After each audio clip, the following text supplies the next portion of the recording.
কালকে ঈদ, আজকে তার ড্রিম বাইক RTR অ্যাপাসি নিউ মডেলের 120 চাকার বাইকটা বিক্রি হয়ে গেল। আজকে কিন্তু লাস্ট সেল, কালকে যেহেতু ঈদ বাইক কিন্তু শোরুমে মোটামুটি আরও অনেকেই আছে, অনেকগুলো বাইকই আছে। বাইক সেল হয়েছে প্রায় 30টা, আজকেরটা ধরে 29টা, আজকেরটা ধরে 30টা বাইক সেল হলো। লাস্ট বাইকটা নিল এই লাকি ম্যানকে। কোথার থেকে আসছে আমরা একটু জানবো। কোথায় বাসা তোমার? হিদিয়া গাছিপাড়া। হিদিয়া না? কি নাম তোমার? আমার নাম কিশোর বিশ্বাস। কিশোর। কি পড়াশোনা করো? হ্যাঁ। কিসে? 9-এ। ক্লাস 9-এ পড়ে।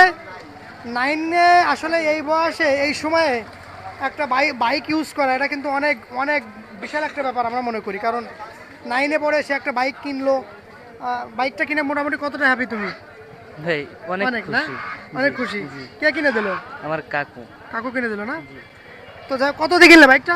1,16,000 টাকায়। 1,16,000 টাকায় একদম ফ্রেশ কন্ডিশনের বাইক পালো। তো যাই হোক, এই কোয়ালিটির বাইক কিন্তু আরও শোরুমে আছে।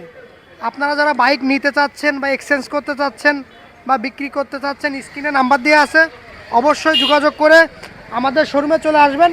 ডিসকাউন্ট কিন্তু আপনাদের জন্য থাকছে। ভালো থাকবেন সবাই, ধন্যবাদ।